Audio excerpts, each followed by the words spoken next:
Hello and welcome to Mickey Art. My name is Michelle Edhouse, and if you follow my channel you will realise that this one is being created straight after the 12 by 24 canvas with the puddle paws. What I'm going to do is I'm going to use some of this paint that's on here, because it's a lot of paint and it's not a colour that I'm going to make into pendants or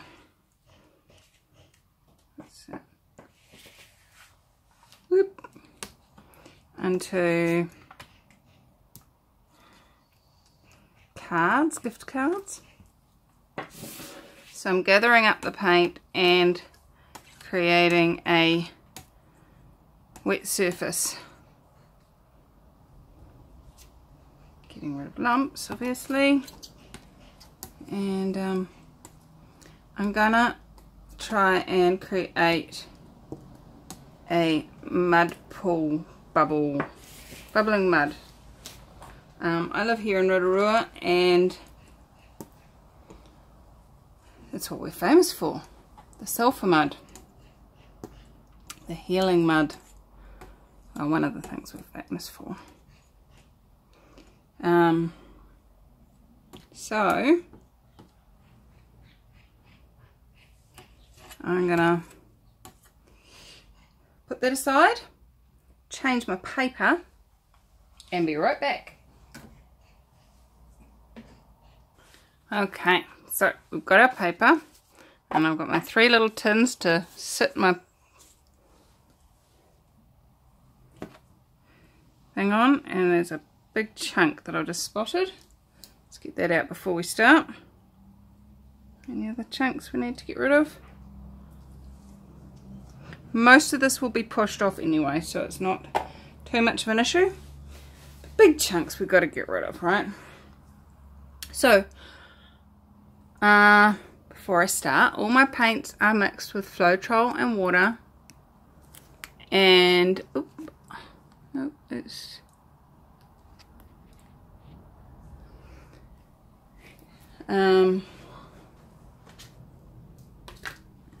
so what I'm going to do is I'm going to use, I've taken the burnt umber that I was using and added some white to it, and that's lightened it up a bit. And then I took the light burnt umber that I already, oh look, there's a chunk, let's get rid of that, that I had already done with white, and lightened it up even more. And then I took the tins that I'd used for my paws, put all of the stuff that was in those in there, and filled it up with white. So we've got a not white. Does that make sense? And then we've still got also our burnt umber, white and iridescent medium. And you can see that running off the stick. It's runnier than I would normally use it, but it's probably still not as runny as some of you would use it. And so what I know from this this size is that you need around about a little bit more than what's in here. So I've got the last little bit of plain raw umber, and because I've also got the paint already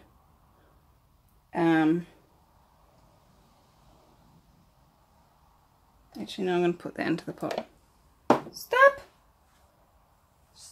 Michelle, stop. Where'd it go? I've lost my paper cups. It's right about that, I'm not getting. Alright, we'll use a biodegradable one because these ones, I've got Pam's, they actually will bend without snapping, which is what we want for these spiral paws.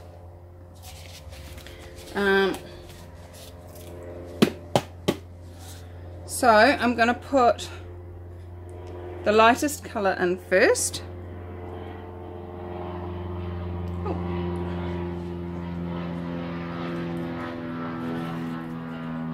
I'm going to try and layer them.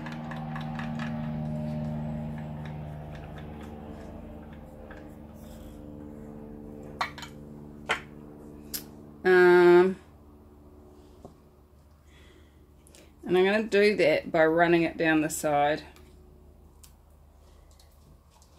Okay, so see how it kind of just pushes itself in.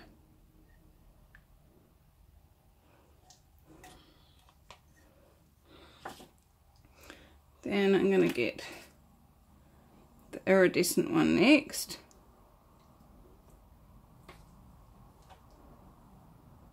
And push that down.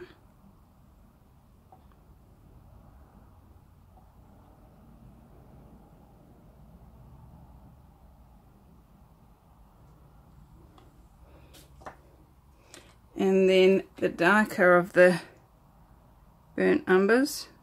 But it looks lighter than my iridescent, so who knows how that's going to turn out.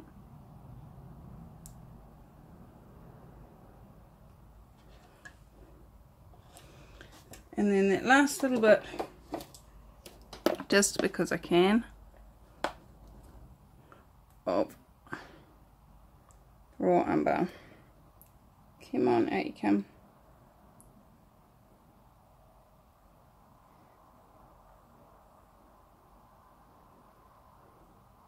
There's not a lot of it, so you can't see much. That'll do. See, look, I told you there wasn't a lot of it. Alright, so the trick to this process, and you'll see I've bent it where I've been pouring in, so that then when it pours out again, it will bring those layers back out, hopefully in the order in which I put them in.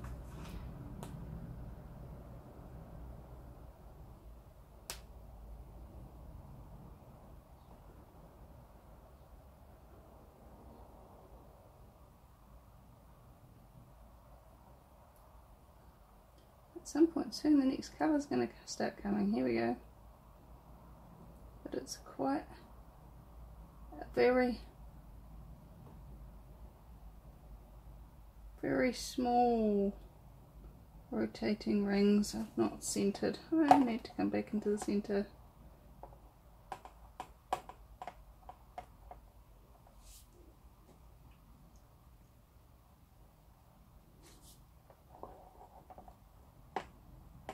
There we go, here comes the white, or cream, tan, whatever you want to call it. Neutral.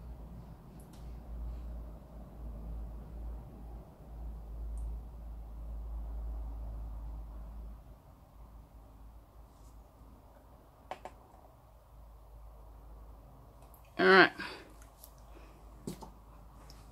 I'm gonna center it up a bit. Hopefully, as we spread that round. I want that lightest part to be central.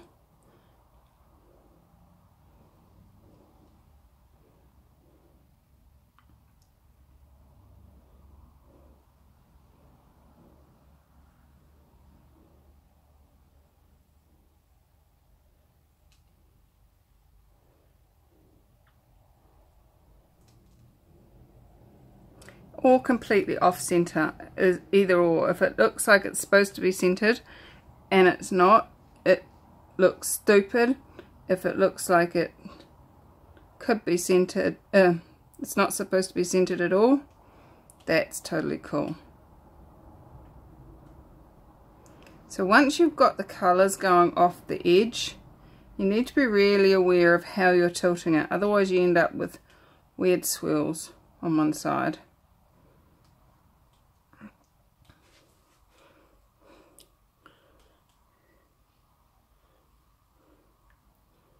There we go. It's very subtle. Let's see if I can get some more light on that for you. It's very subtle, but it's got that iridescent in it, so when it dries, there's going to be some really interesting little rings going on.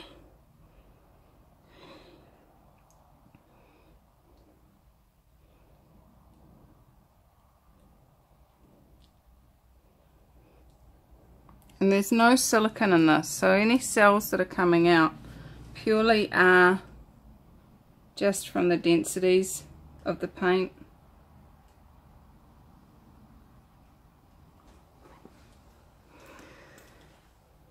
And the least subtle lines are actually up here, so I'm actually going to pull it back down this way and have it off-centered, but be able to open up some of these lines up here.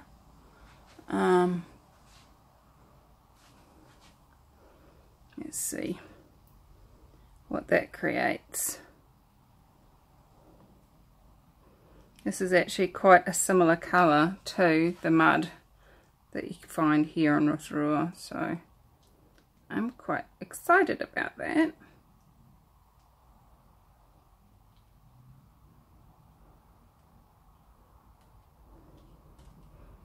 Here we go. I'm going to leave it at that.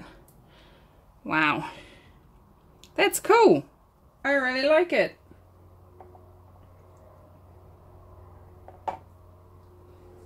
How does it get any better than that? I had somebody say, I'll let this plane go.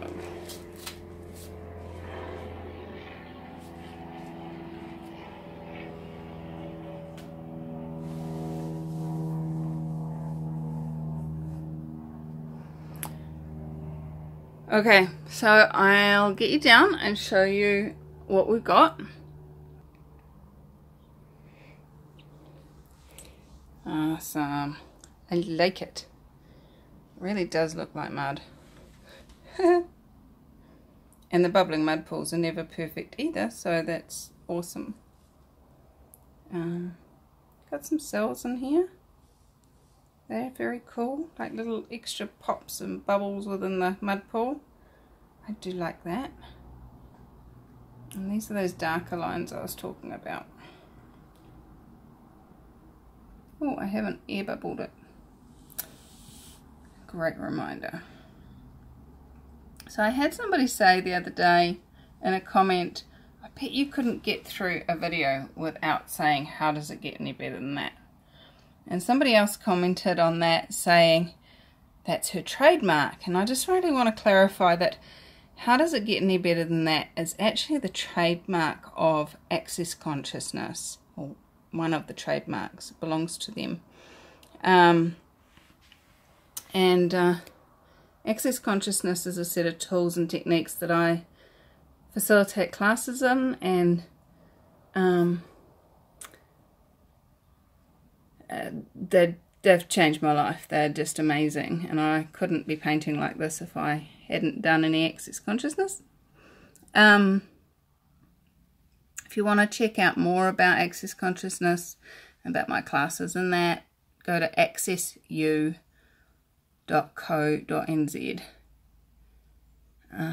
And there's a link to the Access website, and there's lots of information about questions and tools and stuff in my vlog on Access UTV. So anyway, I really like this painting. I'm looking forward to seeing it dry and see how the iridescence come out in it. It's very cool. Yeah, not a colour combination that would fit in my house, but it's super cool. Alright, I'll be back really soon your time, couple of days in my time, and show you the dried result. Full disclosure, I haven't moved it yet. It's not dry. It is turned round because I've just been doing the edges, and as I was looking just at the edges I realised I didn't torch it. So I thought I'd bring you back in and just let you see me torch it, so that when you see it dry you don't go, huh, what happened? Oh my god, it looks different.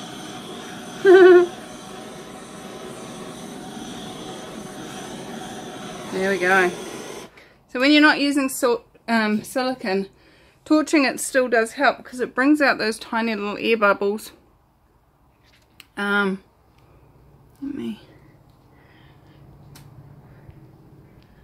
can only just see them just in here, all these tiny little air bubbles that just popped.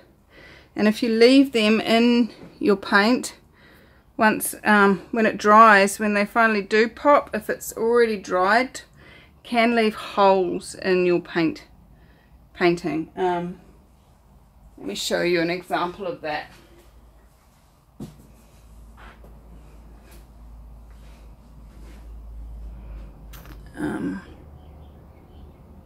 Where are we? There you go. So you see all those little dents? That's where the air bubbles were. And as it dried, the top skin of the layer of the air bubble collapses in, down, and leaves that little hole.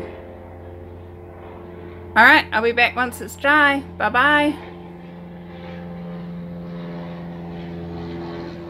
Alright, so here it is, all dry, and it's stayed pretty much exactly as it was.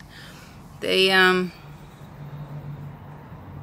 one of the bonuses of having your paint as thick as I have mine. It doesn't move a lot, which is pretty cool. I'm really enjoying all the hundreds and hundreds and hundreds and hundreds and hundreds of little lines that are in this one. They just keep going and keep going and keep going. And one of the things that I suddenly realized after I'd finished doing the finishing recording of yesterday's video, which was the triple spiral pour on a canvas, that I hadn't actually noticed anywhere in it the iridescence that I'd put in. And I went back and had a look, and that's because couldn't see any iridescence. This one has a very slight shimmer to it. As you can see, there's just a little bit, just a fraction of a shimmer. Not much, but just enough to give it a bit of a glisten. And only on certain angles. I'm not even sure if the camera's picking it up, to be honest, but there is a slight shimmer to it that wouldn't be there. So yeah, not so sure about mixing the iridescent medium in with brown. It doesn't seem to make a huge difference, but I do like it. And this one was the one that I actually mixed the brown slightly into the white. And somebody actually mentioned in the comments on yesterday's video to use Titan Buff or something like that. I made my own. I don't have that one. So I like it. It's definitely different, and definitely not something I'd have in my home. But it does have that reminiscence of bubbling brown, whether it's chocolate or bubbling mud or whatever. How does it get any better than that? Thanks so much for joining me. How much fun can you have? And if you want to share the fun you're having, come join us on Acrylic Pouring for Fun. And if you want to know how to make money doing what you love, come join us on the 5,000 subscriber free webinar. That's happening next Saturday, so a week today. And love to have you there and contribute. And if you can't make it live, the recordings will be sent out to those that have registered. So come play, come check it out, see what I know, see what questions I can contribute to you, knowing what you know about how to create money while having fun. I adore you all. Have fun. Bye bye.